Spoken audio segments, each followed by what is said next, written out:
city of Philly, where the birds take flight. Eagle swag on the rise each and every night. Tone and Markus got the scoop ready to ignite. From the lanes of South Street to the Broad Street lights. Dashing like a running back, hitting every play.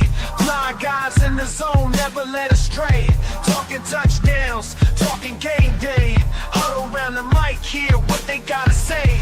I like an eagle soars in the sky. Tone and Markus always standing by. Bringing their heat, call it do or die. Philly squad, hear the battle cry. Fly like an eagle soars in the sky. Tone and Markus always standing by. Bringing their heat, call it do or die. Philly squad, hear the battle cry.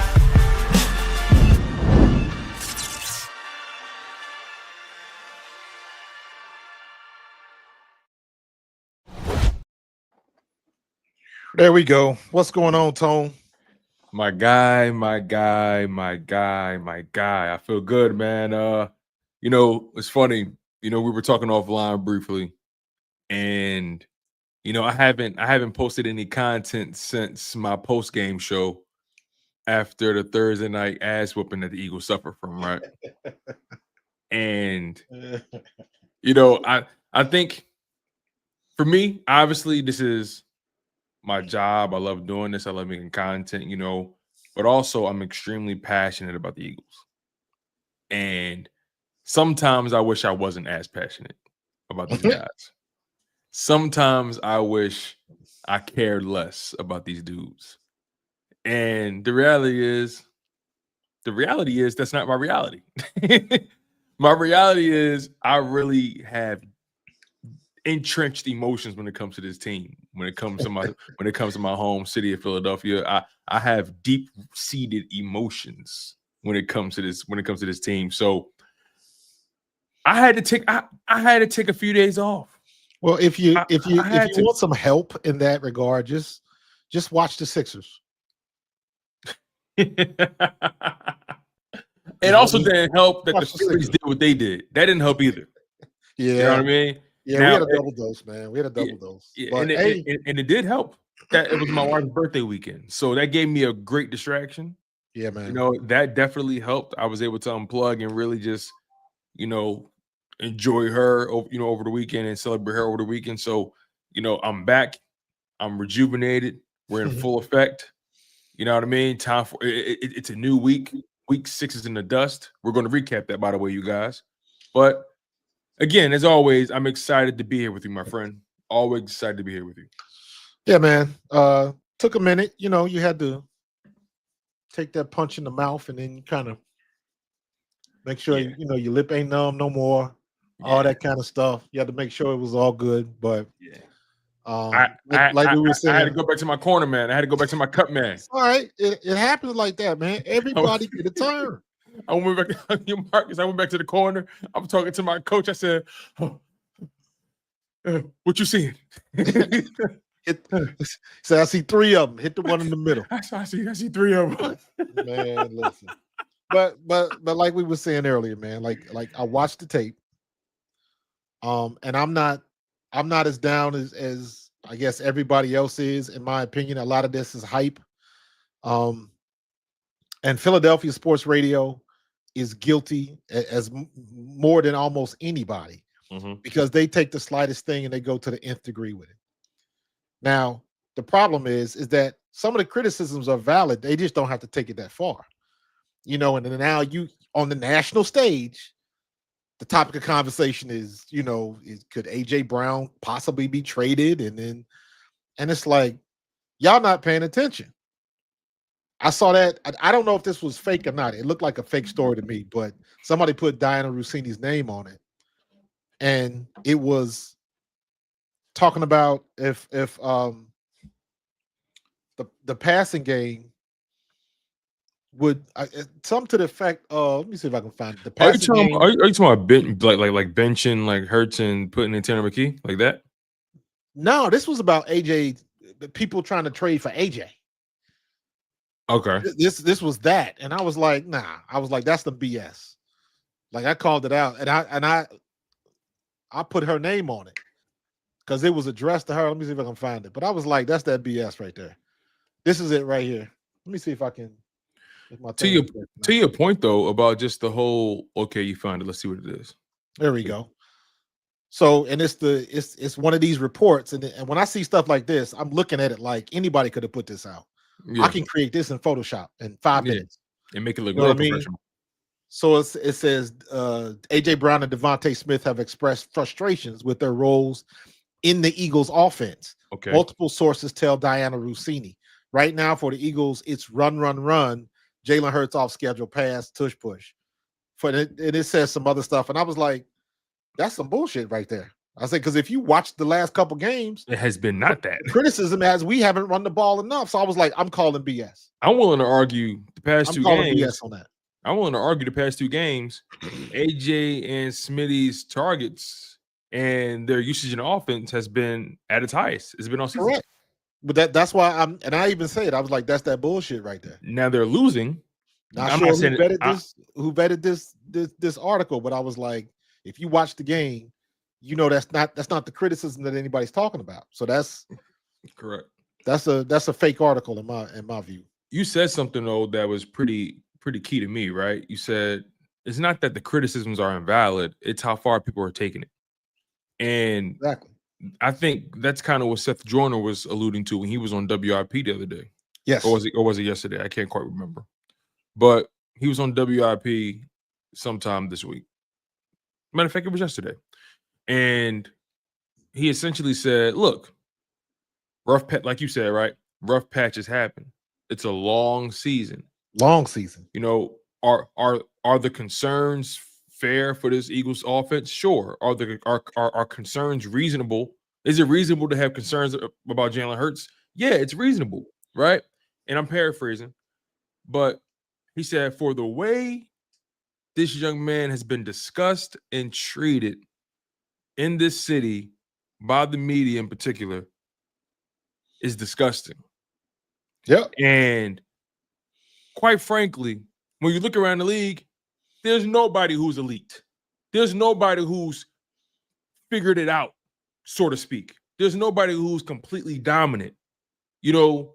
And for a guy who just delivered a Super Bowl championship to the city of Philadelphia and a Super Bowl MVP, yep. For a guy who's done nothing but rebuild his game from ground up when he came into the league, who's done nothing but position himself to be the best version of himself for this team and for this city, to represent the city the way he has, not just on the field, but off the field, and be a guy who's not only no nonsense, but a guy who's drama-free. Yep. For him to be treated the way he's treated, for a guy who, quite frankly, has delivered, not by himself, of course, it's a team game, but he's the franchise quarterback. He's the quarterback. We saw what we saw in that Super Bowl. We saw what we saw in that NFC Championship game. He balled out of control. So for a guy to deliver not only an NFC Championship in dominant fashion, but a Super Bowl ring, a Lombardi trophy in dominant fashion to the best team in football over the past 4, 5, 6 years, for him to deliver that on your doorstep from the 2024-2025 season in dominant fashion, when the Phillies have let you down, when the Flyers have let you down, when the Sixers have routinely let you down, and he gets treated and discussed like this. It's, quite frankly, disgusting. And I understand people have jobs to do in terms of filling airtime. You know, when you have a 3, 4, 5 hour, slot, you have to fill time. I understand the game. You have to create narratives. You gotta create drama. You gotta create suspense. You gotta create these talking points that, quite frankly, do the drama. That's for sure. You gotta honestly talk about things and create talking points you really don't really care about.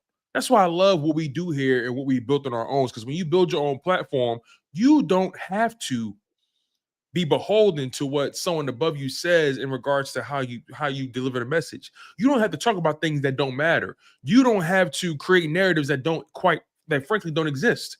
You don't have to compromise self to deliver a message you don't believe. And again, like Seth Joyner said, rough patches happen. You look around the league. Josh Allen is experiencing one. Justin Herbert is experiencing one. Patrick Mahomes was experiencing one like the first 3 or 4 or 5 weeks of the season. They just finally started to kind of their best win of the season came against the Lions. Right. And they dominated them for the most part. Great win. That's a great win for them to turn the corner. But Lamar Jackson has struggled this season, and the Ravens as a whole have struggled. Right? Jordan Love has been imperfect this season. Jordan Love had a good first 2 games, and it's been had a good first 2 games and has been pretty average at best. Right. Like you saw what happened to Jaden Daniels last night. Jaden Daniels fumbled the game away. Right. You look around the league and you're saying to yourself, there's nobody who has truly taken the baton and said, we're the team to beat in football. Correct. I don't think any team has taken that baton. I don't think any team has stepped up to that mantle in full, because every time you're ready to crown one, they fail you. Every time when they were ready to crown the Chargers, they failed them. 2-game losing streak, lost to the Giants like we did. When they were ready to crown the Bills, 2-game losing streak, lost to the Patriots and lost to the Falcons. Lost to the Falcons at home, did they not? Everybody taking that ass whooping. Who else? Like the Rams? The Rams, they're what, 4-2? Something like that. They lost to us, and they lost to the San Francisco 49ers in overtime. A team that's a team, according to everybody else, an Eagles team that is a shell of itself, and also a 49ers team that's dealing with tremendous injuries, right? Let's go to the Detroit Lions, right? The Detroit Lions, although their offense has come alive, when you look at their schedule, all their wins have come up against teams who are, quite frankly, inferior. Every time they came up against the slightest playoff quality opponent, they lost. They lost to Green Bay in week 1. They lost to the Chiefs just recently. There's nobody who has earned your praise. There's nobody who's earned your trust. There's no one in this league, quite frankly, who's earned the benefit of the doubt. So when I look at the Eagles, when I look at Jalen Hurts and how he's being discussed, especially in Philadelphia, from the Philadelphia media in particular, those Philadelphia radio stations in particular, I'm talking about WIP. When they discuss him the way they discuss him, and I hear what Seth Joyner is saying, I'm like, he is so right. You guys are in no position to speak about that young man the way you're speaking about him, because he has delivered you the brightest spot of your Philadelphia fandom since he's been in the city. Twice. Stop it. We got to do better than this, Marcus. Everybody wants it to look a certain way. Everybody wants him to be that certain quarterback. Why you think they're making all these comments about Tanner McKee? And it's like, man, get out of here. Does anybody in their right mind think if Jalen Hurts goes down last year, is Tanner McKee going to take us to the Super Bowl, let alone win it? Absolutely not. Without hesitation. He might have a couple good games. Kenny Pickett had a good game. But did we think they was going to, if the team is so stacked, you can just plug and play anybody at that position at QB1? Hell to the no. And people that think that, they got revisionist history, they got selective amnesia, and they only want to think about it in the terms they want to think about it. And it's like, all right, y'all go ahead with that. I'm not going to change your mind. Y'all want to go with the backup, because, and what happens when the backup goes through his troubles? It's going to be the same thing to get rinsed and repeated. Like I said, before we went live, man, 4-2 and 6-0 for the Philadelphia Eagles is the difference of about 4 to 5 throws. 4 to 5 throws and a couple of penalties. If we do some things different, if Jihaad Dotson has his foot 2 inches in bounds, if we don't get illegal man downfield on the deep ball to Devontae Smith, if Dallas Goedert and or AJ Brown run through those routes and they catch the ball that was thrown to them, if Jalen Hurts doesn't overthrow those receivers on the same route, just in a different week. So we missing here and there. And when they say, like, this is the thing that they throw out there too far, and even players do this because they want to use the phrase, we're not on the same page. Sure you are. Sure you are. Everybody's on the same page. You running the same route that you ran in practice 11 times. Jalen Hurts is throwing that ball in the same location that he did in practice, except on this particular time, it was maybe a foot to the right too much. He had a little bit too much gusto on the deep ball, when before he didn't. So I don't, to me, it's not, it has nothing about getting on the same page. When you say get on the same page, that means usually that means you ran the wrong route or I put the ball in the wrong location. I know we practiced it, but I threw it. I thought you were going somewhere else. You didn't do what I thought you were going to. That's what it means to not be on the same page. Right. We've been on the same page. The pass that he threw that got picked off, the pass that he threw to Jihaad that got picked off, is the same exact pass he threw to A.J. Brown versus the Rams, where he broke a tackle and made it a 20-25 yard gain. The ball was just about maybe just a foot too far behind Jihaad, a foot or two behind. Yeah.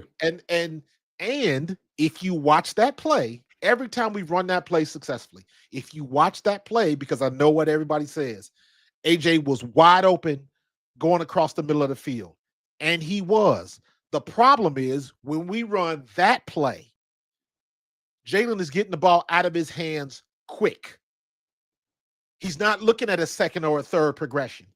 He's going that route, and he's getting the ball out before the break is made.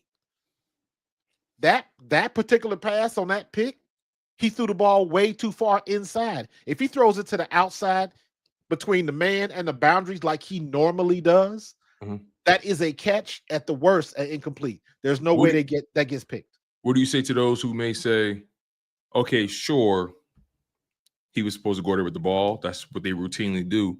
What do you say to those who say, okay, where's the room for creativity? Where's the room? Where's the space for? Oh, can't go there. Let me go somewhere else. A little too tight. Let me just follow. Let me follow where my best guy is. I know that's Jihaad. Not Jihaad Dotson. Where's my guy though? Where's my number one? Now to me, that's valid. Or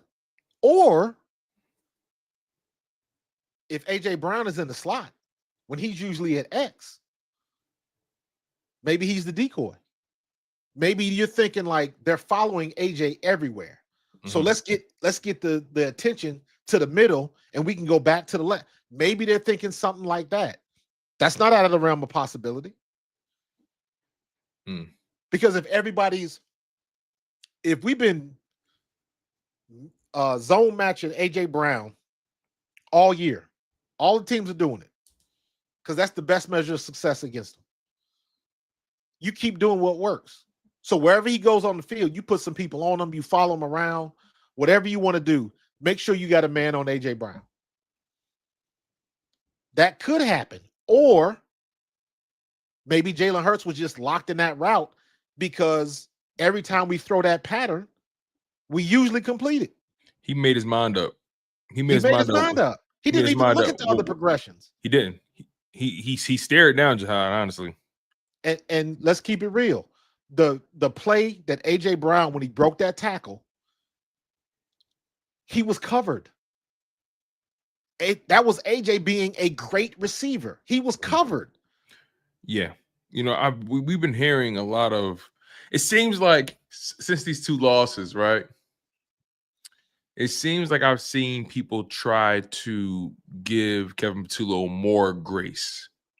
And the reality is, yes, there has been a bevy of missteps by the players in terms of execution, right? Like you laid them all out.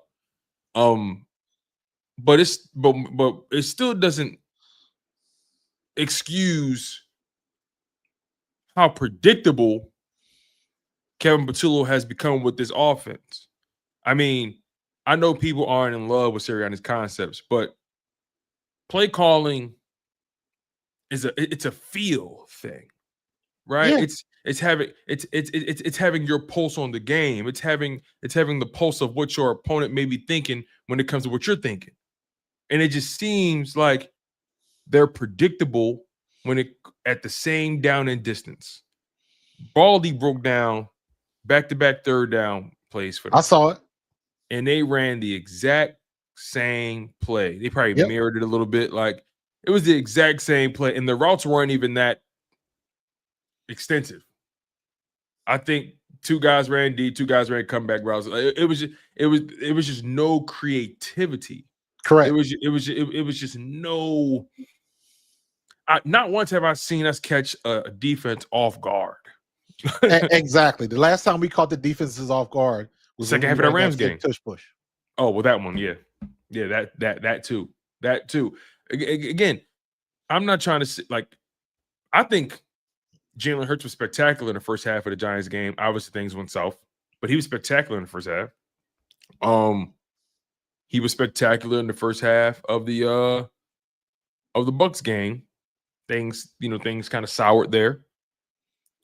The Broncos game, he was throwing the ball all over the yard. He's throwing the ball, and he's been accurate. He's been accurate for the most part. Absolutely. But here's the funny part. But it doesn't stop. I'm sorry, Marcus. But it doesn't stop teams from, because teams game plan for you. Yeah, absolutely. And defenses are calling their plays based on what they think you're going to do. And too often, I'm seeing the defense guess right. And I know this team is talented, but they're relying too much on talent. These coaches, at least in my opinion, they're relying too much on these guys' talent to shine through. At some point, coaches, you got to do your job. You got to do your job. You got to do your job and put them in positions to eat. You got to put the talent. You got to put some wrinkles in them plays. They're so predictable, Marcus. I mean, I can't argue with you. Here's something funny though. Here's something funny. You got to keep it on. You got to keep it balanced, because if the predictability is a valid criticism, and it is, what would you, for the play calling,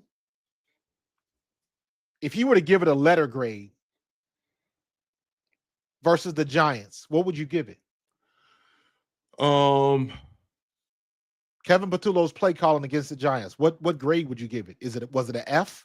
Was it a D? Nah, it wasn't an F. No, that's over the top. What was it? If I had to give a letter grade, can I split it by the half, or just what overall? No, overall. That first half was really strong. Second half, it maybe a C minus. That's fair. Maybe a C minus. The thing is, there's no wrong answers. But here's a funny point, because if you listen to the noise, right? Kevin Patullo was garbage. Some people gave the coaching staff Fs and all of that type of stuff. Listen, if you ask WIP, they've officially if you ask them, they've officially shifted their sights on Jalen Hurts now and the players. Absolutely. Versus Kevin Patullo. They're not the only ones, but here's the funny part. How is it that the game plan was so bad and Jalen Hurts had the best passing game of the year? He threw for 283. How does that happen? How does the play calling look so bad when we had Dallas Goedert, our tight end, with 110 yards? And we had AJ Brown with 80 yards and 6 receptions. And Hurts threw for 180 of those yards in the first half. Absolutely. He was cooking. So how did it get so bad?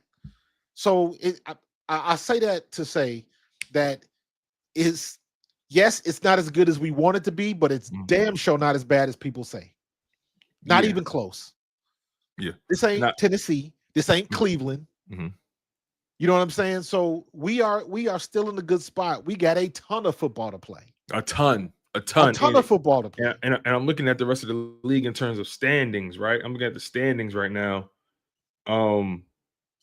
And right now, you're a stone's throw away from leading the conference. You're 4-2. There's only 5-1 team left in the conference, and that's the Buccaneers. Green Bay is only second in the conference because of that tie. They're 3-1. I mean, they had a bye as well, but they're 3-1. 49ers are 4-2, Eagles 4-2, Seahawks 4-2, Lions 4-2, Rams 4-2.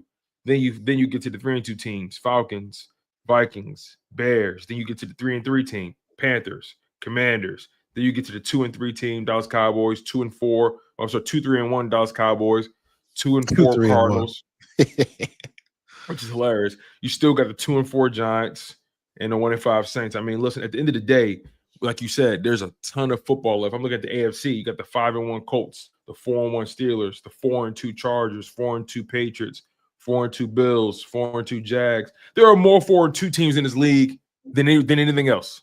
Correct. Oh, and by the way, it seems everybody's getting bitten by the injury bug. Yeah. And everybody. On top of that, even though the Eagles lost, 2 of their losses came against teams who won't matter when it comes to their playoff seeding. Correct. They lost to the Broncos and they lost to the Giants. The Broncos aren't going to matter when it comes to their seeding. The Giants won't be in the playoffs this year. And so, even though we lost the division game, the Cowboys lost, the Commanders lost, so they couldn't even take advantage of it. Exactly. So my advantage of it. So in my opinion, talking that yak about Jaden Daniels, he gave up the ghost. In the worst possible scenario, he gave it up. Cowboys, guess what? Their defense is trash. Everybody putting up 30 and 40 points on the Cowboys. Rico Dotto. He had something to say, didn't he? He said, what did he say? He said they wasn't buckled up. Facts. He went to the press conference. They asked him about it. He said they wasn't buckled up. Listen, time. The bottom line is there's a ton of football left to play. I still have my concerns, and I hate when you can't say both of those things in the same sentence. People act like those two things aren't valid. Right. There are concerns with the Eagles. Just how this concerns with all these other teams, right? And I even hate people say, well, I'm not worried about the other teams. I'm worried about the Eagles. No, you need to worry about other teams as well. You got to pay attention to what they're doing. You got to pay attention to the lay of the land. You got to determine whether or not, okay, are the Eagles an outlier here? That's why you look at the lay of the land and you look at the other teams and find out what's going on. Yep. You have to compare yourself to the competition. You got to compare yourself to the field. So with the Eagles' struggles, because there's so many 4-2 teams, because the division can't take advantage of the Eagles' mistakes, because of those things, and because the injury bug is all over the place when it comes to the league, because of those variables, the Eagles are still in position to be a top team in this conference because other teams are not taking advantage of their shortcomings.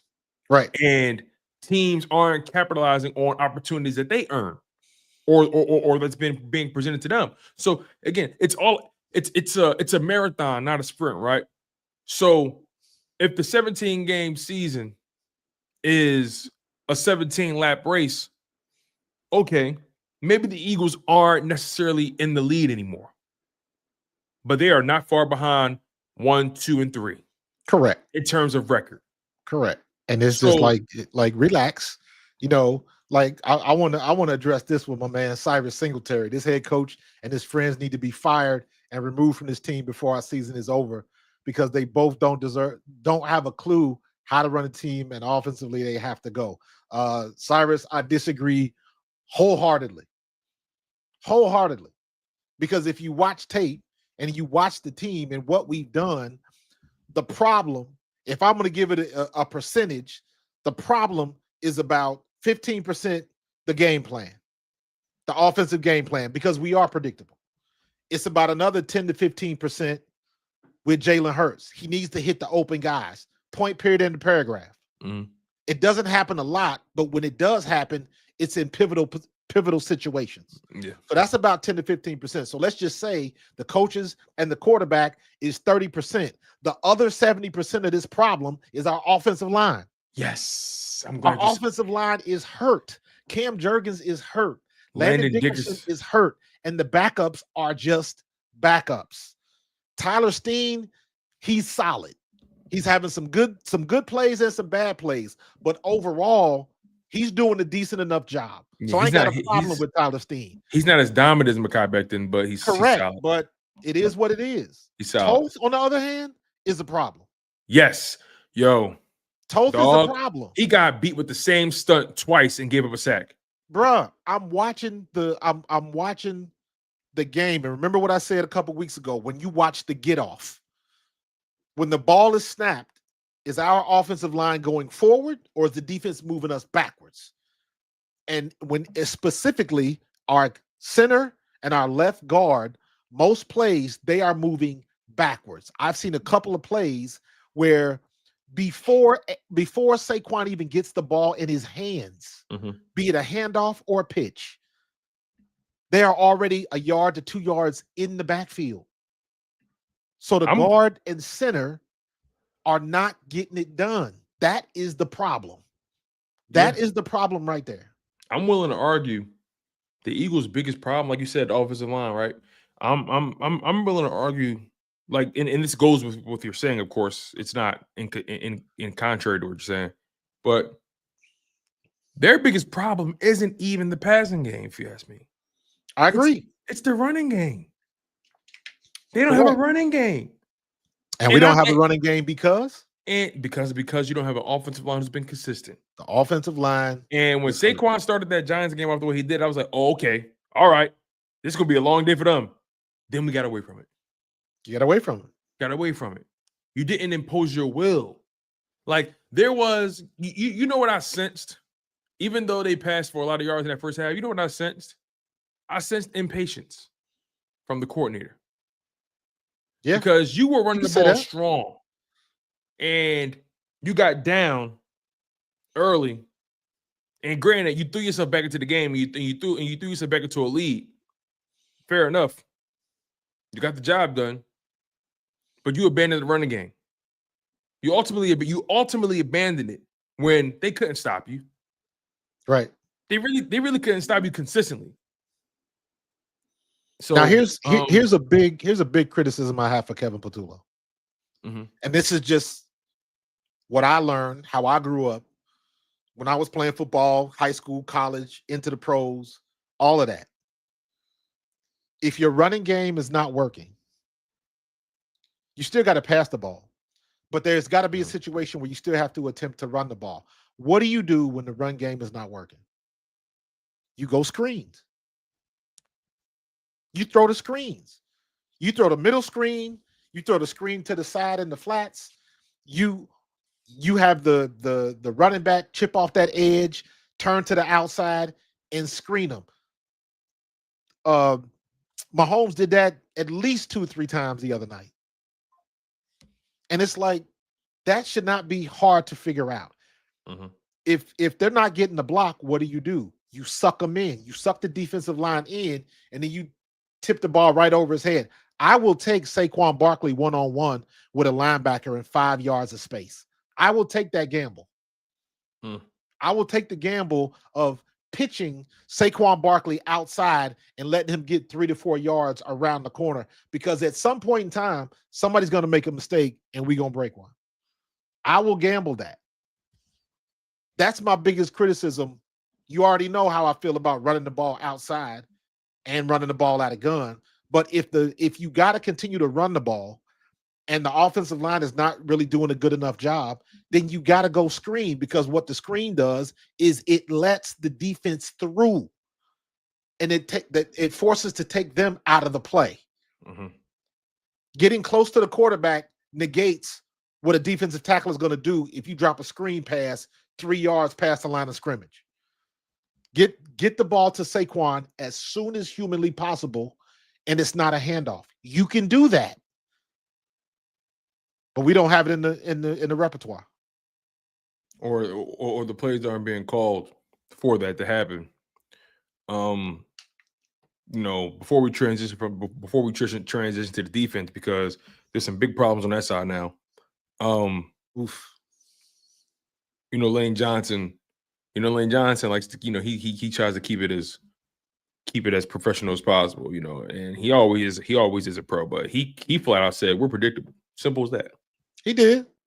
Flat out said that, and when I watch Patullo's press conferences, he says the same things, all the coach speak. You're not gonna learn it. You ain't gonna hear nothing new. Yeah. All the coach speak. I almost that's why I normally throughout the season I don't really watch coach interviews or press, because it's just coach speak for the most part. But I watched it this week in particular just to see what he said about Lane Johnson, or whatever. And he mentioned how we list star players. That's the thing about having great players. You want their opinions. You want all those things, right? And it's just like, I don't think he really. I don't think he thinks he's predictable. He knows it. He knows it. Baldy was like, yo, He was like, predictable. Get it together. That ain't even the right word. It's too easy to figure out. Here's what I will say. Because I know it's a lot more complicated than this, but this is my best example. When I was in college, when I was breaking all them rushing records at Eastern Kentucky, right? Everybody and their mama knew who was getting the ball, and they still couldn't stop me. Like last year with Saquon, everybody knew who was getting the ball. That was predictable, but True. the offensive line was so good it didn't matter. Now it does. Mekhi Becton was better than anything anybody could have ever hoped for. Cam Jurgens was gritting it out. Landon Dickerson was Pro Bowl level, and then you had Mailata and Lane Johnson at the bookend. So we were good. We're not good no more because the keystone in the middle is hurt, and he looking suspect. And Brett Toth he is just a guy, and you are hoping that this is not going to be the play where he gives up the sack. They are in the backfield, cutting off cutback lanes, all of that type of stuff. And that's why I say you got to be smart enough to realize, like, get a ball to Saquon and let him just race around the corner and get what he can get. Hopefully you get a couple of them defensive guys, the defensive tackles, and maybe the linebackers will step up and they get washed in traffic. And maybe it'll slow them down a little bit, give them time to make a no gain into a 4 to a 5 yard gain. That's what you need. And eventually he gonna break one because he's Saquon. But they they still trying to run tackle to tackle, and you can't run tackle to tackle when your center and your guard are giving up the ghost every series. You got to get off on it. You got to get that running back to the edge quick, because clearly your interior it isn't getting the same push as last year. So if you know that, like you said, your most talented offensive linemen are at tackle. Correct. Run behind those guys. You know what I mean? Look, man. We'll see. We'll see how this thing, evolves or devolves. We'll see. We'll see where this thing goes. Ultimately, they're still very much above water. Very much above Absolutely. water. I have no doubt that they're gonna take care of business in Minnesota. I have no doubt. In my humble opinion, I think their feet. I think they're sitting by the pool with their feet in the water. Just I don't think they're waist deep yet. I don't think they're doing that. But all right, knee deep. I don't think they're waist deep. Nah, they ain't in the pool right now, bro. They ain't in the pool right now. But they understand what they got to do. They understand what they're going up against. They understand what it means to go to Minnesota, and then you got to play Carson Wentz. They understand that there's somebody gonna have a chip on their shoulder and everything that comes with that. So the best thing the Eagles could do is keep all the talk quiet, because this is one of those weeks where any stray quote can be bulletin board material. Yeah. Well, let me ask you a question real quick before we transition to defense. After that loss, right, to the Giants, what do you think the message was from Nick Sirianni to the team in terms of just regrouping after a loss like that? And the reason I ask is because Ocho Cinco has said something. Ocho and Shannon Sharp has said something really interesting to me that I thought probably was necessary. He said, after a loss like that, you just tell the guy straight up, hey, don't come into the facility tomorrow. Everybody got the day off. We'll come in on Sunday, get a quick lift in, take Monday off. Tuesday, Wednesday, we'll regroup. Everybody just get away. Everybody just get away from the game for the weekend, and I'll see y'all on Monday for a lift. Like, do you believe in that mindset of when things are kind of spiraling a bit? Sometimes the best thing to do is just to get away from the game. What do you think the message was from Nick Sirianni when it came to trying to rally the guys after this 2-game losing streak? I don't know, because they said the same thing about the Denver loss. And look what happened. The same thing as in you mean when we lost to Denver, everybody was like, "Yep." Sometimes it takes a punch in the mouth before you wake up, and then you get it together. That's what the rhetoric was, and then you go out there and put that performance. It's like, nah, right. I don't. To me, this was not one of those games where you take the day off, just get away from it. In my opinion, it wasn't one of those games. To me, I have no idea how Sirianni would approach it. How would you approach it? How I would approach it? Yeah. Is you guys looked at the tape. Y'all watched the film. Ain't no damn way that team was better than us. But regardless of what we think, you still got to go out there and play. I don't know why we played like this. I don't know why Jalen missed those balls, those deep balls. You throw those deep balls in practice every day and you 10 out of 10. What happened on that day? What happened to Jalen Hunt? Why you dropped that pick in the first series on defense that hit you right in the hands? Why you got to be able to be focused enough to take advantage of the opportunities when they present themselves. And they didn't do that. So my message is, we gonna do what we normally do. Tuesday is the day off. Get you some rest. And when we come back on Wednesday, everybody be focused with the task at hand. Because it's not like they beating us. We beating ourselves. We making stupid mistakes, and it's costing us games. This ain't nobody else's fault. Everybody that we lost to was not a better team than us. But you still got to prove it on the field. I think we did more. I think in both of these losses, the Eagles did more to lose it than the other team did to win it. Correct. Personally. And you got to remember, also, let's not forget, most of these guys have been in the league long enough to know how this works. Lane Johnson has been through a couple of slumps before. Jalen Hurts has been through a slump. You got a lot of new kids that maybe not necessarily have been through that. All these kids we got from Alabama and Georgia, they may not be used to this. Those rookies, well, I would say Jordan Davis, Jalen Carter, they've experienced it with that 2023 season. Yes. But the guys from last year, the rookies from last year, like all they know is dominance. Dominance, exactly. And you understand what it takes to focus and do what you got to do every week. The slightest let up causes a problem. You drop a ball, you drop a pick. I knew that was going to happen as soon as Jalen Hunt dropped that pick. I said, these jokers going to go down here and score, and we missed a golden opportunity to flip the field, have the ball in good territory, and we dropped it. We dropped that opportunity. You got to take opportunities, and I guess that's the perfect segue to the defense, because you got to take opportunities to throw a rookie quarterback off his game. You got to take opportunities like that, and you bailed them out.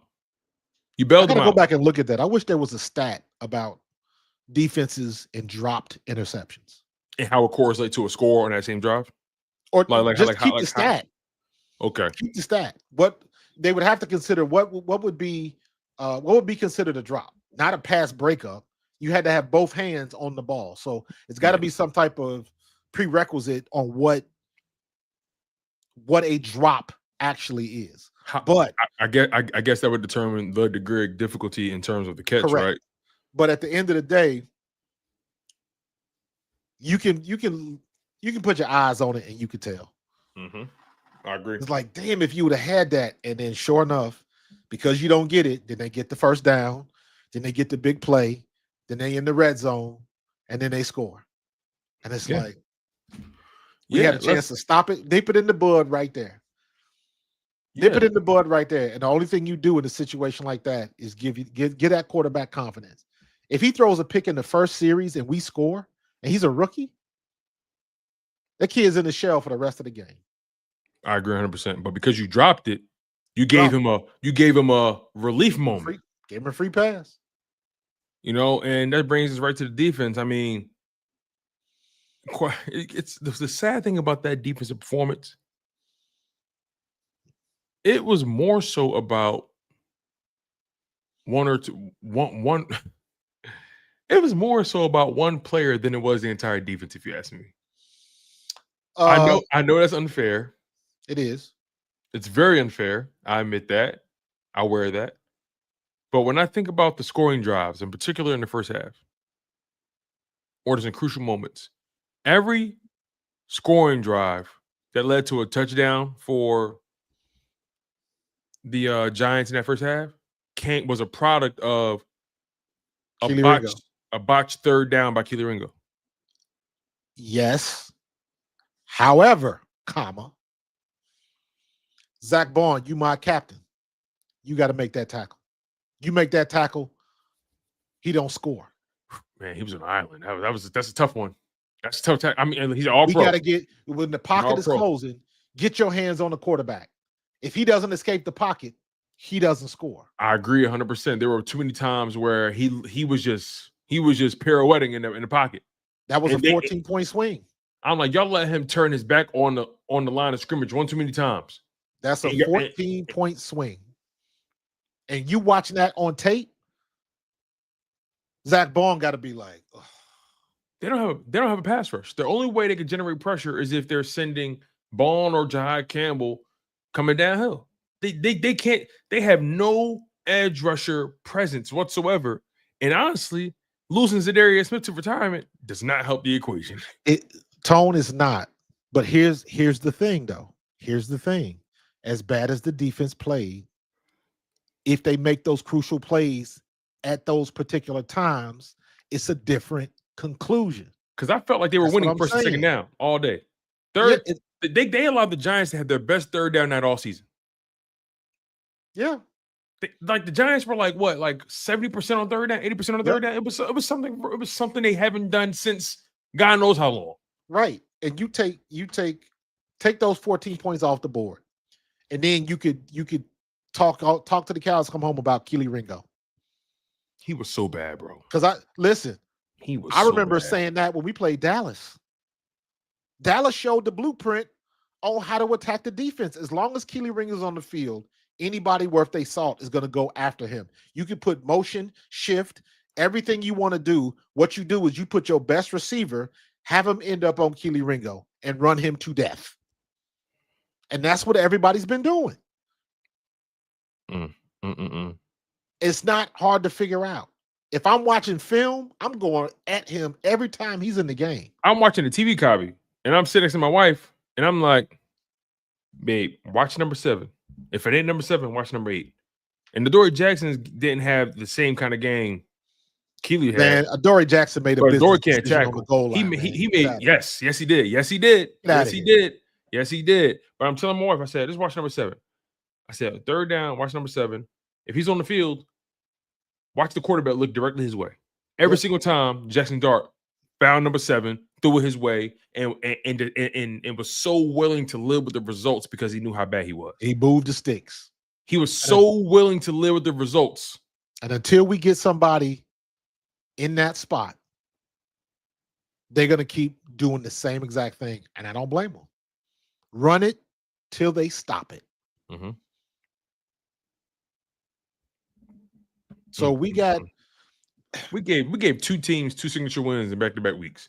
We did. And I told people before the season started, people are going to try to use the Eagles as the measuring stick to determine whether or not they're worthy. We the champs.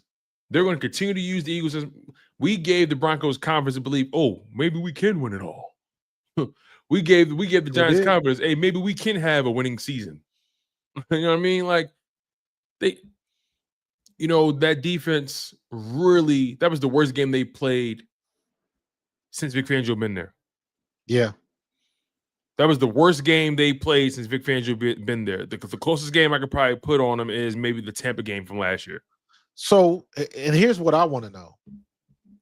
Why we get rid of Eli Ricks? Where is he at now? Is he I don't know where he is. Is it we just got released him when we signed that other dude from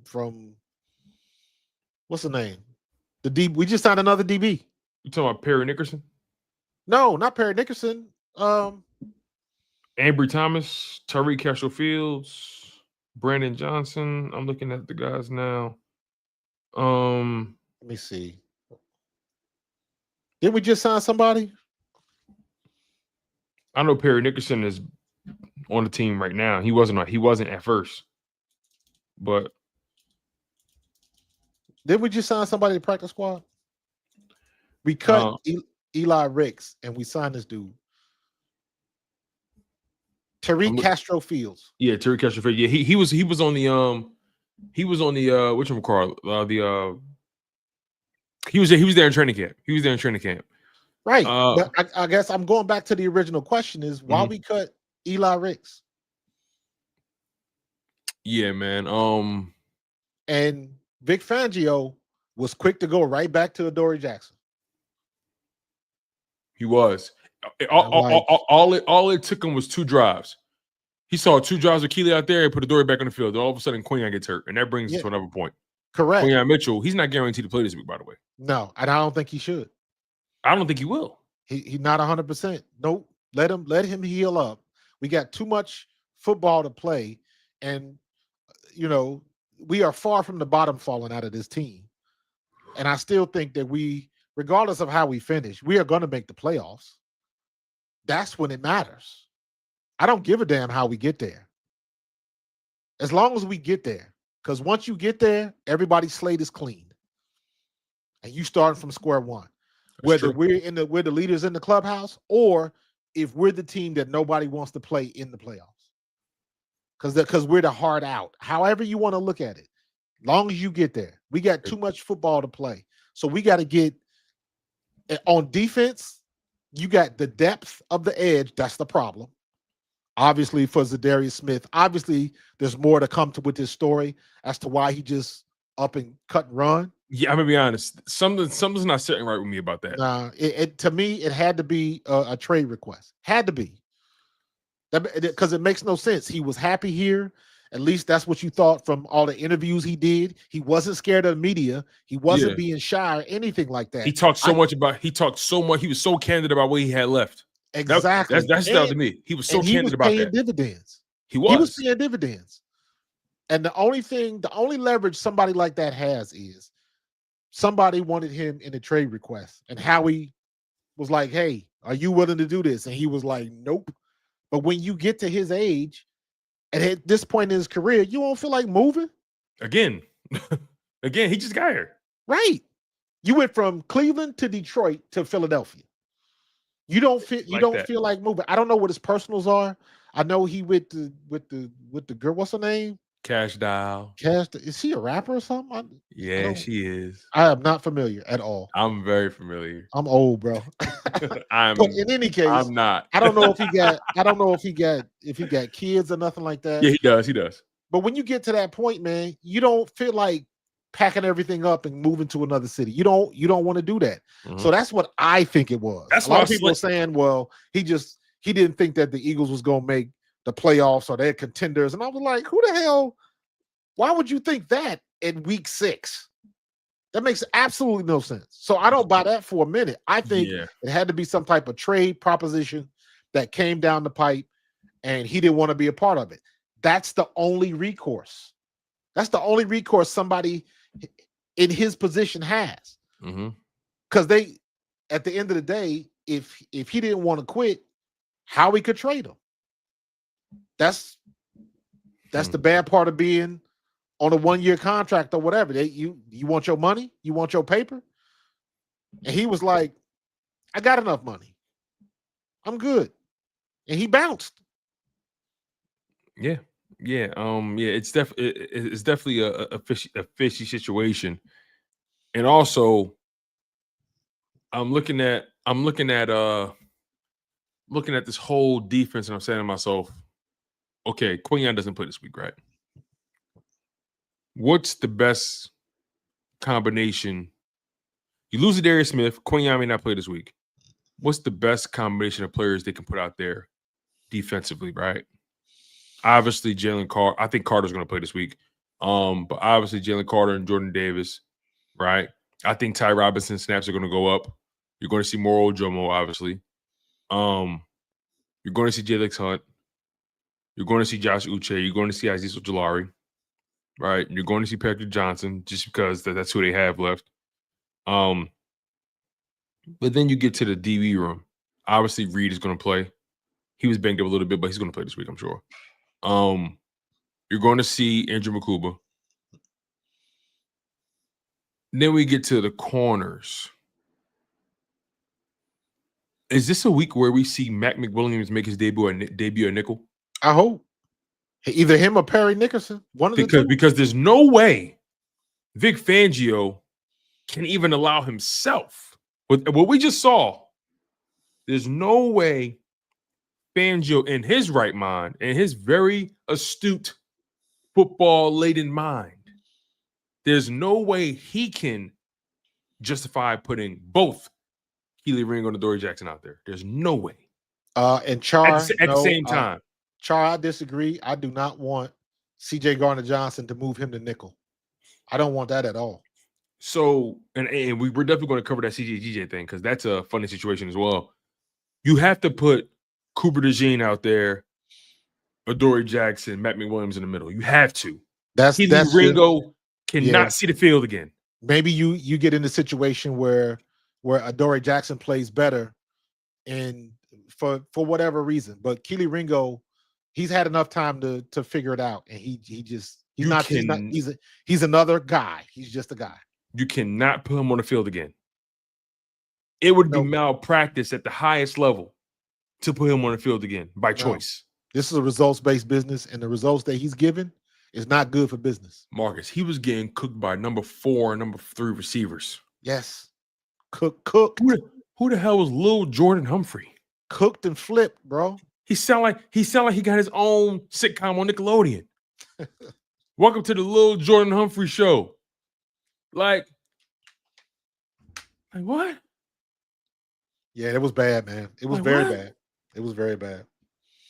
He looked like he didn't belong in the league.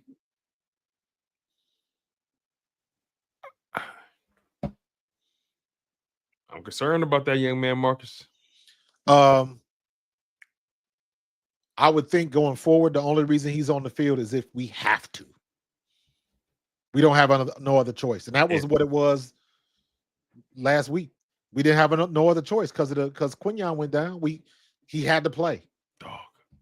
And you would, when you are forced into situations like that, people either step up or they step out. Yo, when Quinyon went down, I knew we were cooked. When he went down, I was like, "Oh, that defense is done." Because what can you do? What can you do to mitigate that, right? And then bringing CJ in, but for the people who want to bring him back, stop it. Stop. That man went high and by with the Ravens. High and by. Like, you think it's and of course the media, the story is it was an amicable separation. Both parties wanted it. You think if he was doing well there, they would want him to leave? You think if they saw value in him, they would want him to leave? It wasn't amicable. No. And I'm telling you, he's rocking the boat in some pretty well-respected places. The most obvious answer is usually the right one. Philly moved on from you. He's become a troublemaker, and his talent is not overcoming the attitude and all of the other stuff that comes with it. Before, point blank period, the boy could play. But it ain't seeming like that anymore. Can you bring up it's not worth the trouble. And when you exhaust a coach like DeMeco Ryans is a young coach. Matter of fact, wasn't they playing at the same time? Wasn't CJ Garner? How old is CJ Garner Johnson? He 27, 28? Yeah, young, yeah. So wasn't DeMeco still in the league at that time? I could be that. I could be wrong. I guess my point is that DeMeco was coaching in San Fran too. Remember? That's right. You're right. DeMeco Ryans is not a hothead. You know what I mean? He's not the guy that he's a former player. He gets it. Hey, thank you. He gets it. So for him to be tired of the nonsense, it had to be something that set it over the top. Ain't nobody said it. But for a former player, that's the head coach, to see, he knows what the signs are. And for him to make that decision, you're starting safety on your team? Mm-hmm. It had to be bad. The attitude had to be horrible. Yeah, man. D'Amico Ryans had to save his culture in that locker room. That's why they let him go. Yeah, and another thing, like, yeah, people say CJ plays great with us, right? Well, guess what? This isn't just a video game where you just got to put the most talented guy in the game and you're good. This isn't that. This is a business with personalities, with real people pulling the strings. This is a bit like this is the NFL, and more than anything is the people business. And if people aren't gelling, they don't care what your value is. They don't care. They don't care how good you are. No one is bigger than the program. When are people going to understand that? They won't. No one's bigger than the program. And quite frankly, I don't mean to make people upset. CJ's good. He ain't that good. Not anymore. Like, we got to stop it. D'Amico Ryans moved on from him. Howie Roseman is not in the business of moving on from players that he can win, that he sees value in. Now, granted, we can make an argument about the Isaiah Rodgers thing. He made a mistake. Players fuck up too. but the reality is, like, Howie moved on. D'Amico Ryans and Casario moved on. Harbaugh and what's the GM for the Ravens? He took over for Isaac Newsom. DeCosta. He moved on. Let me be honest with you. They need players in Baltimore. They need players. I didn't even realize that Baltimore had already let him go. They need Baltimore needs players. You know it had to be bad. And they said, nah, we're good. They're desperate. They're desperate. They said, nah, we're good. That must have been it. Wow. I didn't even realize they had let him go already. That doesn't. Did he last a week? I don't even know. I don't even know if he got. Did he play in the game last week? I don't know. That's a good question. That's a very good question. Let me see if I can find that out. But one thing for sure is that I don't think he played. I'm not seeing any kind of stat line for him. But that doesn't rattle y'all cage in the slightest. Like, that doesn't make y'all scratch your head like, hold on, wait. The Ravens lost everybody. Everybody. And they told CJ, nah, we're good. They told, thanks, but no. Leave your iPad at the door. That's crazy. I didn't even realize that happened, bro. But that's crazy. Yeah. And can you pull up Ray Bailey here? He said something where it says it was mutual. Report said, it's a little scroll up. It said he wrote, it was mutual. Reports said he wanted to be on the active roster and they had other plans. So he was on a practice squad. So they say, so he never actually played. They had him on a practice squad. That sounds like a money issue to me. That you cooking, you know, that practice squad check ain't the same as that active roster check. No, sir. So no, sir. I don't know, man. Like, people, you can't be so desperate in this thing where, like, Eagles fans, where, like, you can't, like, move on. It's over with. It's done. It's done. He's not coming back. Like, and look, I think safety is the least of the issues, frankly. Like, you know what I mean? You know, Makuba, I don't want to offset the growing pains of Makuba or the lumps he's taking. I want Makuba to get every bit of these growing pains. Because I think Makuba's going to be better because of it. Makuba has made more good plays than bad ones. Yeah, he had a rough spot. He's also a rookie. Yeah. That's being told to go out there and ball right now. He taking his lumps. He taking his lumps like any. Yeah, he taking his lumps. Chaotic Green, he looked suspect the last two games, but What do you want from the rookie? He's a rookie. That stuff like that is going to happen. Period. And we knew coming into the season, the Eagles were going to have the youngest defense in football. We knew they was moving on from a ton of experience and relying on a lot of young guys to come in and play. You see, this is what happens when we as a fan base get spoiled. Yep. Quinyon and Coop came in and made an impact so quickly. So quickly. That's not the norm. That is not the standard. I hope people realize that.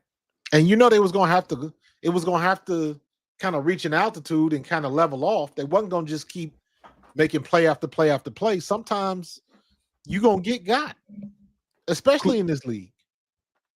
Cooper DeJean and Quinyon Mitchell are not the standard. More guys come in and have bumps and bruises along the way than anything else. Correct. And frankly, people are allowing that to think that McCool was supposed to come in and just be perfect, spot on. Even Jihaad Campbell gave up a play in the Bucs game. Yep. Now, granted, he redeemed himself in dramatic fashion, but that's what you're supposed to do. You know what I mean? You stay ready. You stay ready. And you move on from the last play because the next one got to be made. So, again, Jihaad Campbell's having a remarkable rookie year. I think Andrew McCool, if I had to give him a grade for his rookie year, I'd probably say B-. I'll give him a solid B. You know what I mean? I ain't mad at that. So, but again, the real problems for this Eagles defense is CB2. That's the real problem. That's in my opinion, that's the only problem. Yes. And we'll get and even that we might be able to cover that a little bit if Jalen Carter comes back and he can get the pass rush like we're used to seeing, like we expect him to do. That's the real problem. Not Andrew McCool. Yeah, he missed that tackle. Yeah, it led to it. Okay, we get it. The real problem is CB2. Yep. And it's been that problem. And a lot of you guys predicted that to be the problem all offseason. And, it became what it became. It was good until it wasn't. It was good. It was everything was cool until it wasn't. Yep. So, it is what it is, man. I mean, that's pretty much all I have when it comes to offense and defense. The reality is they can't have Kelee Ringo out there again. They cannot. Nah. After seeing him get diced. See, it doesn't help that it was a rookie quarterback, but it makes it even worse that you got diced up by somebody named Little Rel Jordan or Little Jordan Humphrey, whatever his name is. Like, come on, dog. Funny. Come on, man. It's ridiculous. So we'll see how this thing goes. They just got to strap it up, man. They got to get their focus. Yeah, that would be hilarious, though. It's Can the you same pull up as Mimi's comment real quick? Mimi's comment. Can you pull up Mimi's comment? That would be hilarious, though. What'd she say? She said it would be hilarious if Howie brings CJ back, though. It would be hilarious.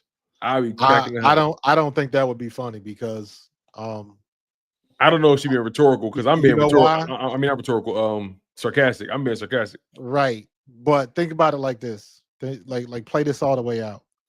All it would take would be one play. One play where he gets burned, misses a tackle, gets a penalty, something stupid, and this whole city would do a 180 with the quickness. Because we got short fuses right now. We ain't got time for no foolishness. We do. We ain't got time for that nonsense. So okay, he had a shot. Mimi said she being twice, and we, he got his ring out of it. Now we went elsewhere. So let's just end on good terms and keep it moving. Yeah, Mimi said, yeah, she being sarcastic. Oh man, but look, man, we'll see how this thing goes. Ultimately, we'll see. Frankly, I've seen more good quarters from the Eagles defense than bad ones. Facts. I don't care what nobody say. Even with the CB2 issues, I've seen more good quarters from this Eagles defense than bad ones, which will lead me to believe that they will do everything possible to mitigate their issues. Now, obviously, health is wealth. If you ain't got the horses, you ain't got the horses, and your defense is going to suffer because of it. Losing Zadarius Smith is huge. Quinyon Mitchell not being available this week can be huge. Jalen Carter not having him was a big deal, right? The That was injury bug huge. is the injury bug is really hurting this team at crucial spots where their depth is at its most limited. And that's the great equalizer because everybody's getting hurt. Every team's got major injuries that they're dealing with. So everything is still kind of, the equilibrium is there with all of these injuries. Nobody's at full strength. Nobody's at full strength. Yeah, man, you're right. You're right. I think what's going to end up happening, though, and we didn't really talk about this defensively, losing Zadarius Smith, that hurts. I think we're going to see Jihaad at the edge. We're going to see Kobe Jihaad. Dean goes back. And Kobe Dean, he didn't play as many snaps as I expected. I mean, first game back, but they don't get him in this week. We're going to see more. We're going to see more Jihaad Campbell lined up at edge, I believe. You have no choice. Agreed. And I think he's going to be fine. I think he's going to be fine. Do we have to put Nolan Smith in that easily injured category? Is that the same boat that Dallas Goedert was riding on? Yeah. I mean, damn. Because Nolan, he was healthy all year last year. All year. He was healthy the whole season. Then he got hurt in the Super Bowl. And that same triceps bothered him again. Mm-hmm. So what do we, and this is what, the third time? Third time? His rookie year, he was fully healthy, but he didn't really play that much. That was 2023. He came in with the shoulder issue. 2024, his first legit league injury was the tricep, and that was in the Super Bowl. Right. And then he re-aggravated it, a couple games ago. So I'm not quite there yet.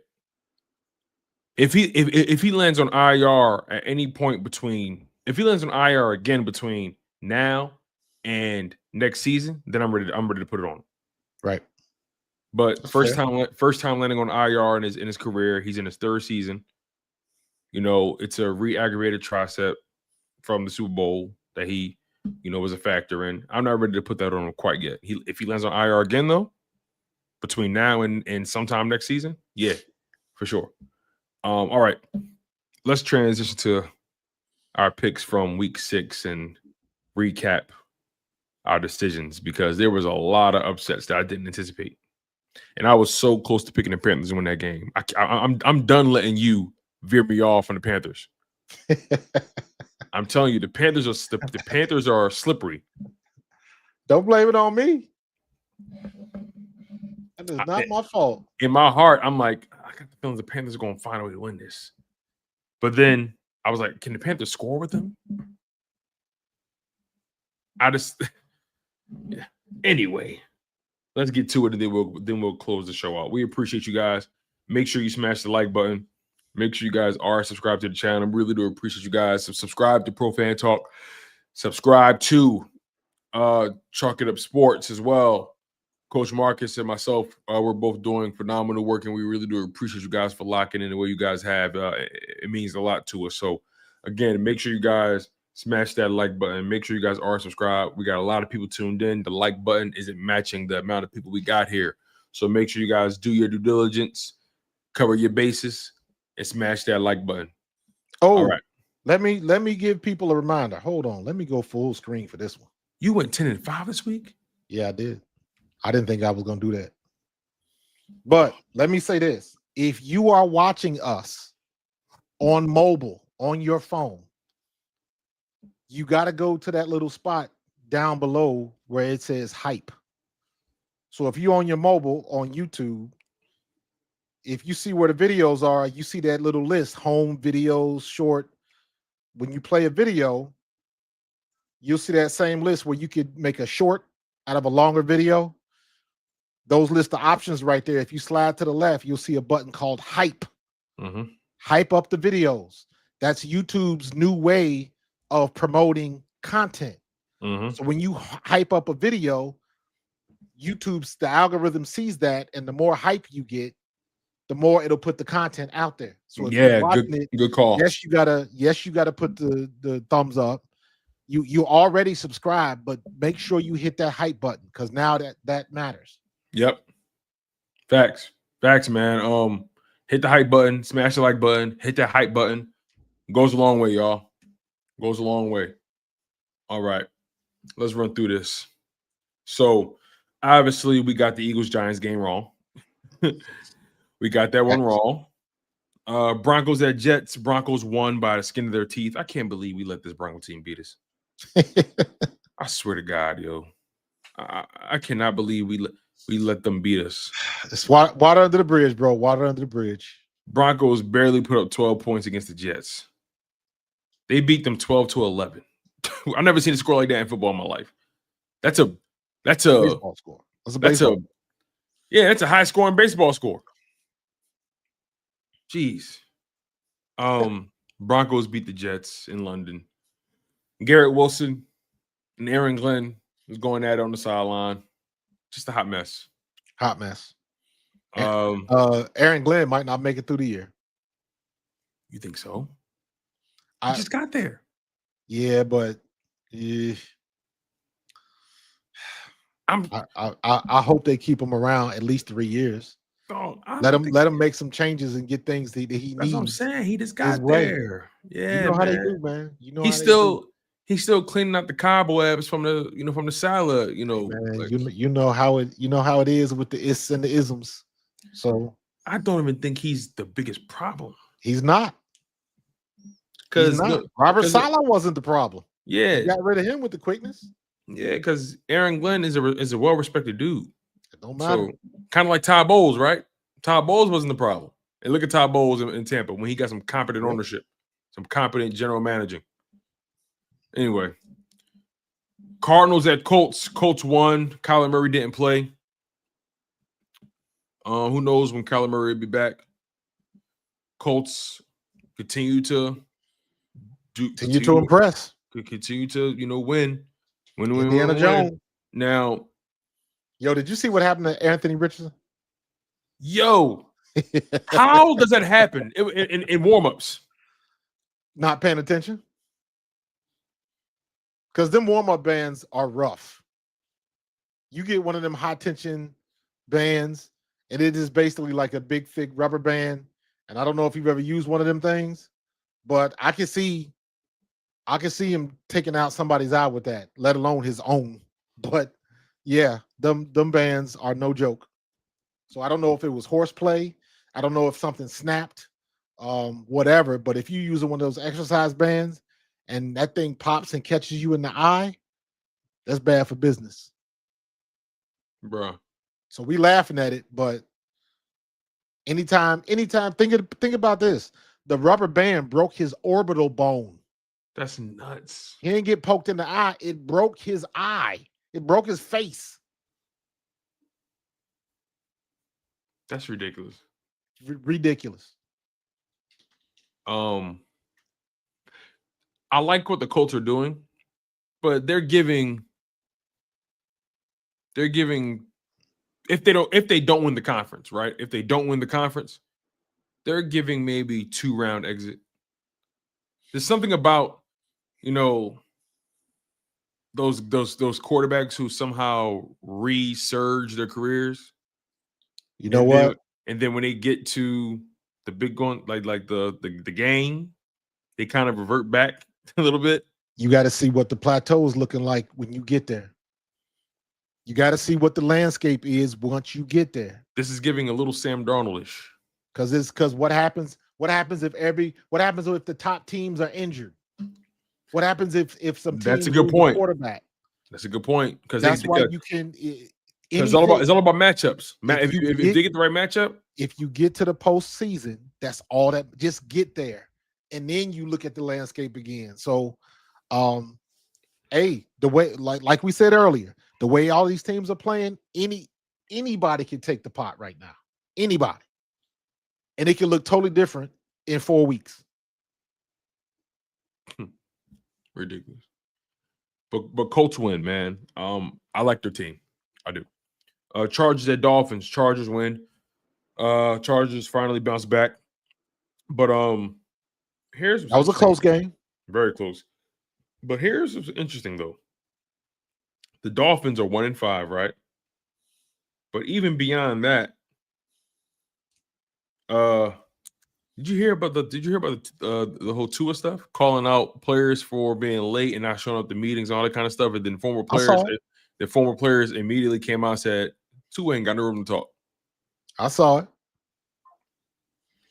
But Nasty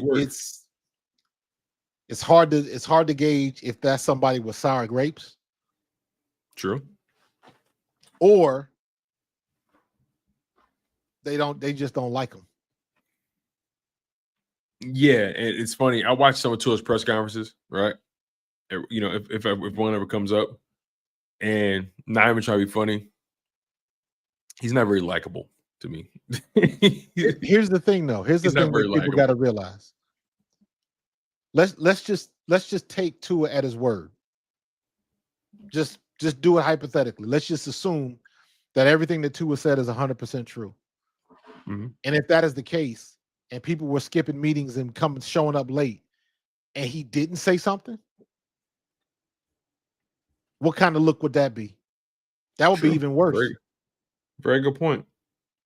Very, very good point. And it's not like Tua's playing great. He threw 3 interceptions. Like, you know what I mean? Like, oh yeah. They're not talking like look, that's the same guy that they said would have a better career than Jalen Hurts, by the way, y'all. That's the same guy that took Jalen Hurts' job at Alabama. The same guy. Look how drastically different the careers have taken shape. Man, fascinating. Has there ever been a college play that infiltrated the pros this much? I don't know. It's a good question. They bring that up so often, it's not even funny.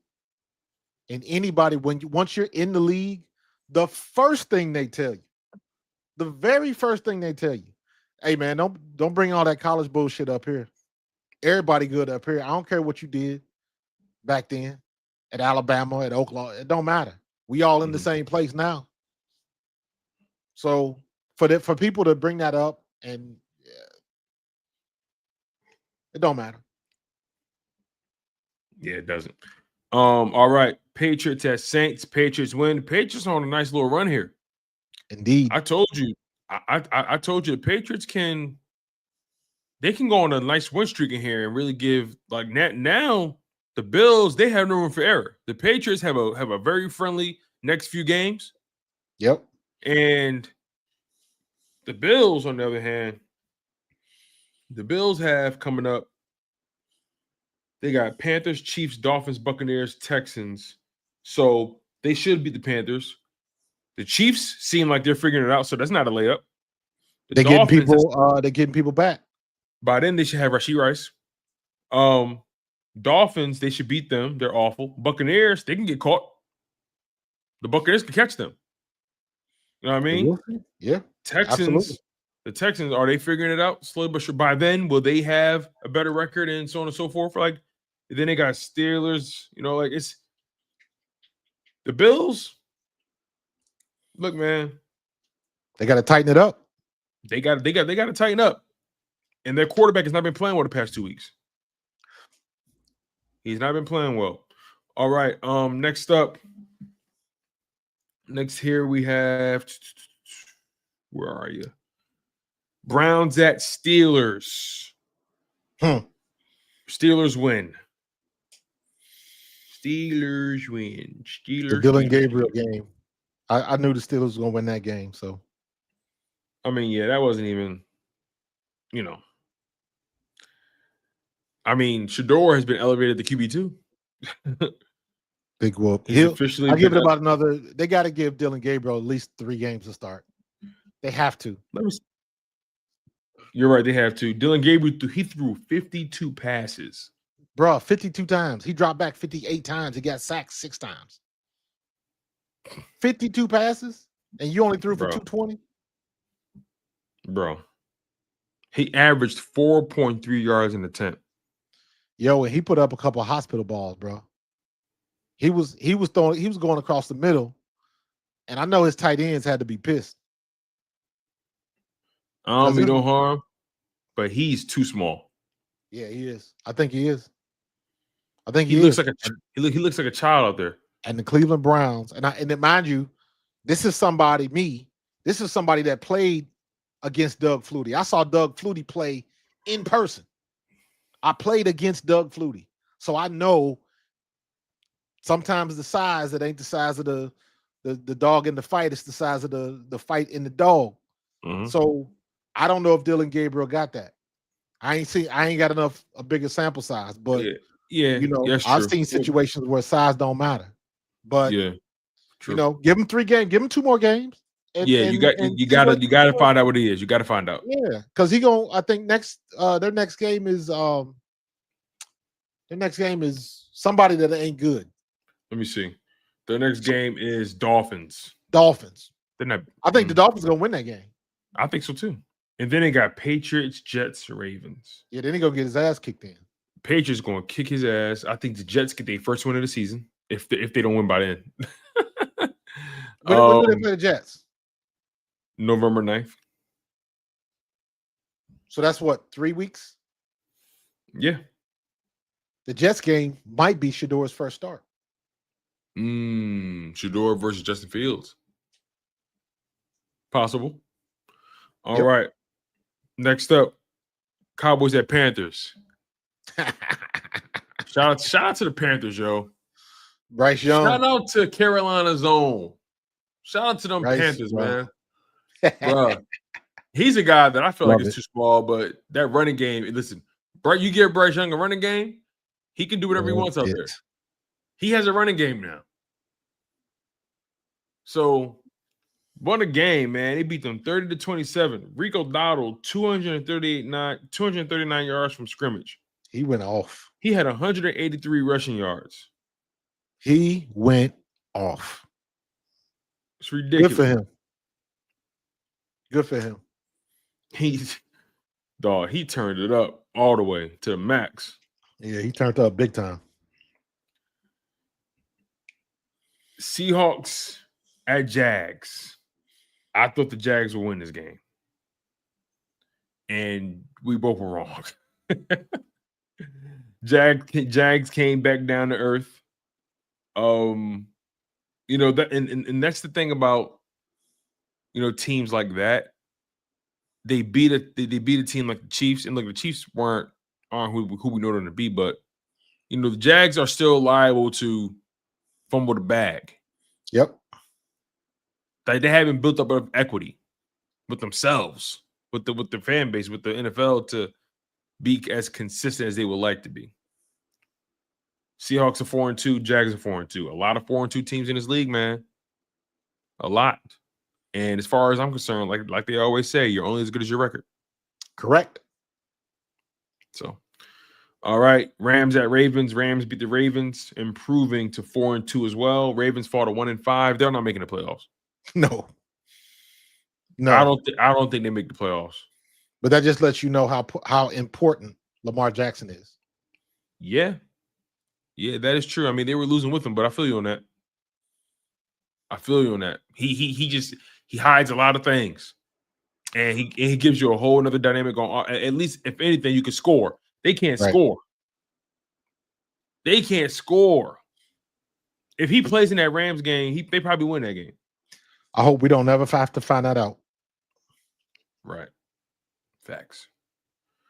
Anyway.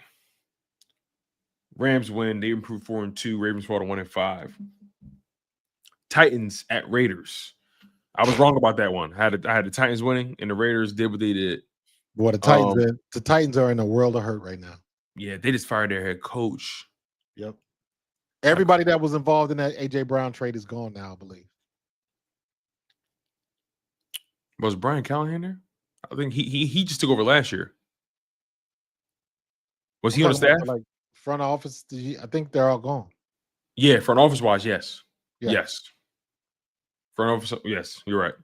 But yeah, man, I thought the Titans would be able to at least catch them. Jeez. Should have stuck with Will Levis. And built more, right? I feel you. You can't You can't just add water to these quarterbacks. It's not add water and shake. It takes a lot of time. And people have forgotten how long it actually takes. When Peyton Manning, everything that he went through,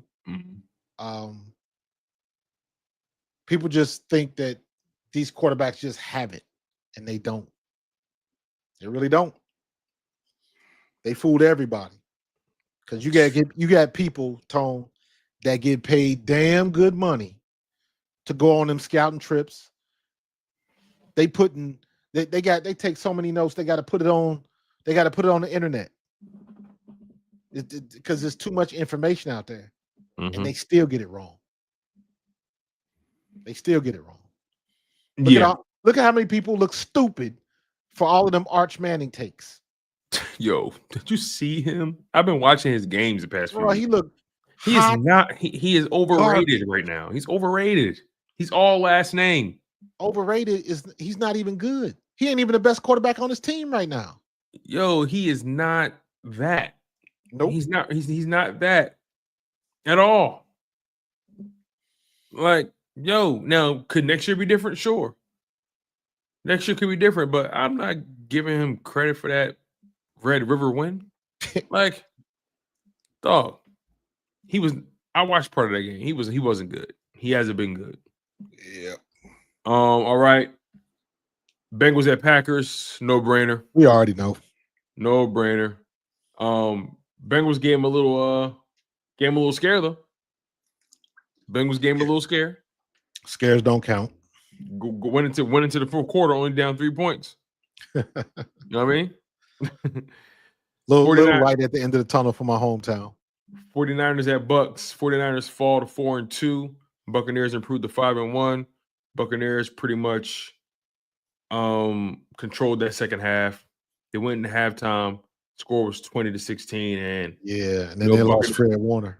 Buccaneers never look back. Fred Warner's done for the season. Yep. Everybody getting injured, bro. 49ers, man, they are hit bad.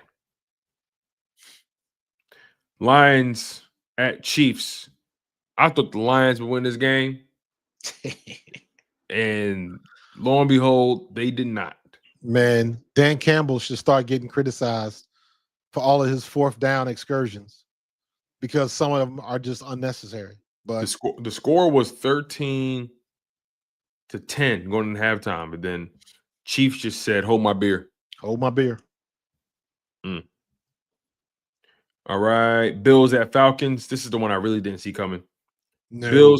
Bills couldn't generate any offense, and they couldn't stop Bijan Robinson to save their life. Bijan Robinson went off. Bijan Robinson destroyed them. I mean, this dude had 19 carries for 170 yards, averaged 9 yards a carry, a rushing touchdown of 81 yards, and then had 6 catches for 68 yards. Drake London went off too. 10 catches, 158, 1 touchdown. You know, like the Bills, like we said, defense is going to be their problem. But even right now, offense is a problem. Right. The past 2 weeks, offense has been a problem for them. This week, they only put up 14 points. And last week, the Bills only put up, 20 points. So they're averaging 17 points a game over the past 2 weeks like the Eagles. They on the struggle bus. You know? So, you know, they got time to figure it out, as do all the 4-2 teams do. They got plenty of time to figure it out. But, you know, some of their issues are like, geez, man. Just like the Eagles. It's like, geez, come on. Y'all better than this. Yep. Y'all better than this. All right. And last but not least, Bears and Commanders. Bears stole one. Bears stole one, man. That was pretty exciting. That was a good game. That was pretty exciting, man. DeAndre Swift. What a game by him. Man, and what do you think I was saying? I was like, how come everybody can run their running backs outside but the Eagles? Mm-hmm. Even the ex-Eagle is getting more run than Saquon with the Eagles. So, yeah, DeAndre Swift went off. Sure did. Had a good game, real good game. Caleb Williams, not a bad game either. 17 for 29, 252, averaged over 8 yards in the attempt, 1 passing touchdown, no turnovers. He's getting comfortable. He's starting to settle in. And, Jaden Daniels, crucial turnovers in crucial moments. He turned the ball over twice in this game. Twice in the red zone. Yep, twice in the red zone. He threw 3 passing touchdowns, but turned it over twice in the red zone. And like you said, that sophomore slump is a real thing. Yes, it is. Absolutely, it is. It is a real thing. All right, that's our show, you guys. That is our show. We pretty much covered everything Eagles wise. And as you guys already know, we always get to our NFL picks in the last half hour of the show. So make sure you guys smash that like button. Make sure you guys are subscribed to the channel. Subscribe and hit the hype button as well, right? Hit the like button, hit the like button, hit the hype button, hit the hype button. That's a new feature YouTube has added, like Marcus said. It's a new feature that allows you guys to push us further into the algorithm hemisphere or stratosphere, so to speak. So we appreciate you guys as always. Make sure you guys subscribe to Pro Fan Talk. Coach Marcus does an amazing job. Also subscribe to Pro Fan Hoops. He's building that channel as well. Yes, sir. It's gonna be a big off season for NCAA women's about to start. I'm excited. Yep. It's gonna be a big off season for the WNBA as well. Also make sure you guys subscribe to Chalk It Up Sports, where no matter if we win or if we lose, we just got to charge to the game. I know it's been kind of quiet the past few days. It was my wife's birthday on Sunday, so I had to take care of things with that, and also had to decompress, man. Had to decompress. That Thursday night game really rocked me. You just keeping the fuck you with y'all. That Thursday night game really rocked me. So, nonetheless, the grind don't stop. You guys are gonna have some more content tomorrow, so make sure you guys smash that like button again. Marcus, any final words before we get out of here, my man? Let me answer this question, Ulrich. It is on mobile only. Let me see if I can give me 1 second, because I need to. People are looking for it and they can't find it. I know, yeah, it's definitely mobile only. You got to scroll. So I don't know if you can. Hold on. How do I get big?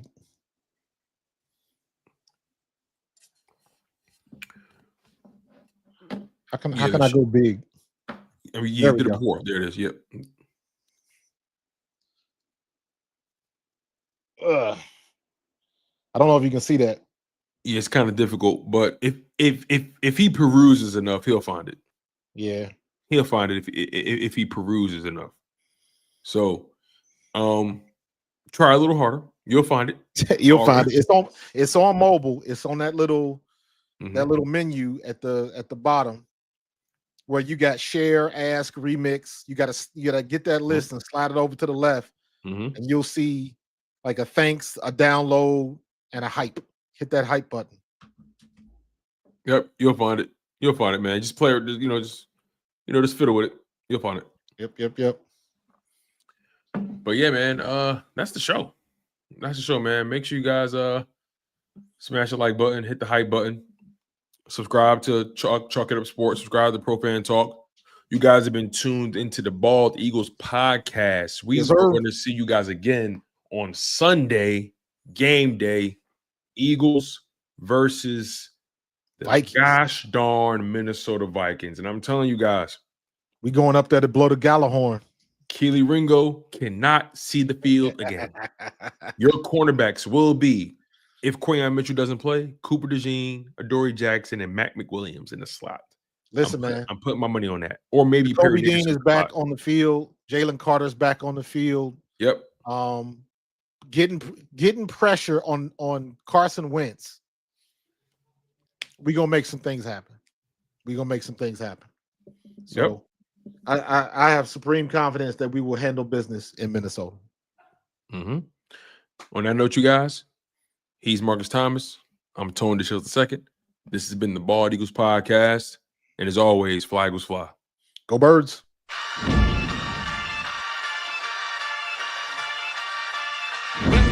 You're Philly, where the birds take flight. Eagle swag on the rise each and every night. Nolan and Markus got the scoop ready to ignite. From the lanes of South Street to the Broad Street lights. Dashing like a running back, hitting every play. Flying guys in the zone, never led astray. Talking talking touchdowns, talking game day. Huddle around the mic, hear what they gotta say. Fly like an eagle soaring in the sky. Nolan Markus always standing by. Bringing the heat, call it do or die. Philly squad, hear the battle cry. Fly like an eagle soaring in the sky. Nolan Markus always standing by. Bringing the heat, call it do or die.